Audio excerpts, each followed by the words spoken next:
ನಾವು ನಿಮ್ಗೆ ಲೆಕ್ಕ ಕೊಡಬೇಕು. 1000 ದಿನದಲ್ಲಿ ನಾವು ಏನ್ ಮಾಡಿದ್ದೇವೆ ಅಂತ ನಿಮಗೆ ಲೆಕ್ಕ ಕೊಡಬೇಕು. ಆ 1000 ದಿನದಲ್ಲಿ ಮಾಡಿರುವ ಕೆಲಸ ಇಂತಹ ವೇದಿಕೆ ಮುಖಾಂತರ ಸಾರ್ವಜನಿಕವಾಗಿ ಪಾರದರ್ಶಕವಾಗಿ ನಾವು ಜನಗಳಿಗೆ ಏನ್ ಕೆಲಸ ಮಾಡಿದ್ದೇವೆ ಆ ಕೆಲಸವನ್ನ ಜನಗಳಿಗೆ ಸಮರ್ಪಣೆ ಮಾಡಬೇಕು. ಆ ಸಮರ್ಪಣೆ ಕಾರ್ಯಕ್ರಮನೇ ಇವತ್ತು ಮಾಡ್ತಾ ಇರುವಂತಹ ಸಮರ್ಪಣಾ ಸಮಾವೇಶ. ನಮ್ಮ ಇಲಾಖೆಯಲ್ಲಿ ನಾವು ಏನೇನ್ ಕೆಲಸ ಮಾಡಿದ್ದೇವೆ ಅಂತ. ಈಗ ಈ ಜಿಲ್ಲೆಯದೇ ತಗೊಳ್ಳೋದಾದ್ರೆ ಇವತ್ತು ಸುಮಾರು 3000 ಕುಟುಂಬಗಳಿಗೆ ಯಾವುದೋ ಕಾಲದಲ್ಲಿ ಬಹುಶಃ ಇಲ್ಲಿ ಕೂತಿದ್ದಾರೆ ಅವರ ತಾತನ ಕಾಲದಲ್ಲಿ ಮಂಜೂರಾಗಿದ್ದಂತ ಸರ್ಕಾರದ ಜಮೀನಿಗೆ 50 ವರ್ಷ ಆದರೂ ಇವಕ್ಕೆ ಪಕ್ಕಾ ದಾಖಲೆಗಳು ಅವರಿಗೆ ಆಗಿಲ್ಲ. ಆಗಿದವ ಎಲ್ಲರಿಗೂ?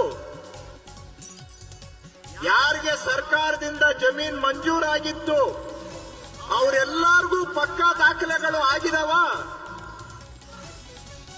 ಎಲ್ಲ ಪಿ ನಂಬರ್ಗಳಲ್ಲೇ ಇದಾವೆ, ಹೌದಾ?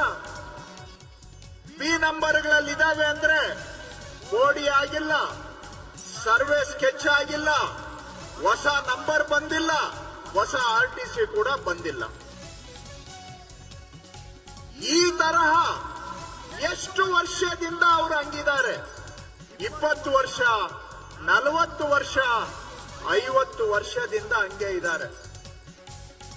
ಇವತ್ತು 1964ನೇ ಇಸ್ವಿಯಲ್ಲಿ ಸರ್ಕಾರದಿಂದ ಮಂಜೂರಾಗಿದ್ದಂತ ಜಮೀನು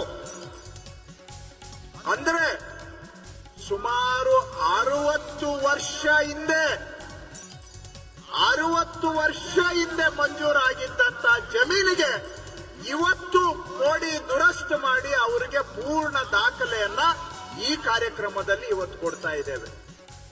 ಮಂಜೂರಾಗಿ 60 ವರ್ಷ ಆಗಿದೆ, ಇಲ್ಲಿವರೆಗೂ ಅವರಿಗೆ ದಾಖಲೆ ಆಗಿರ್ಲಿಲ್ಲ. ಅಂತವರಿಗೆ ಇವತ್ತು ಮನೆ ಬಾಗಿಲಿಗೆ ಹೋಗಿ ಅವ್ರು ಯಾರು ಅರ್ಜಿ ಕೊಟ್ಟಿದ್ದಿಲ್ಲ. ನೀವ್ ಯಾರಾದ್ರೂ ಅರ್ಜಿ ಹಾಕಿದ್ರೇನಮ್ಮ? ಈ ಕಾರ್ಯಕ್ರಮ ಈ ಹಕ್ಕುಪತ್ರಕ್ಕೆ ಅರ್ಜಿ ಹಾಕಿದ್ರ ಯಾರನ? ಅರ್ಜಿನೇ ಕೇಳಲಿಲ್ಲ. ನಾವು ಅಪ್ಲಿಕೇಶನ್ ಹಾಕಿ ಅಂತ ಹೇಳಲಿಲ್ಲ. ಅವರು ಬಂದು ನಮ್ಮನ್ನ ಕೇಳಲೂ ಇಲ್ಲ. ಕಂದಾಯ ಇಲಾಖೆ ಅಧಿಕಾರಿಗಳು ಅವರ ಮನೆ ಬಾಗಿಲಿಗೆ ಹೋಗಿ ಇವತ್ತು ಈ ದಾಖಲೆಗಳನ್ನ ಅವರಿಗೆ ಮಾಡಿಕೊಟ್ಟು ಬದುಕಿನಲ್ಲಿ ನೆಮ್ಮದಿಯಿಂದ ಜೀವನ ಮಾಡೋದಕ್ಕೆ ಅವರ ಕುಟುಂಬಕ್ಕೆ ಅವಕಾಶವನ್ನ ಇವತ್ತು ಕಾರ್ಯಕ್ರಮದಲ್ಲಿ ಮಾಡಿಕೊಡ್ತಾರೆ.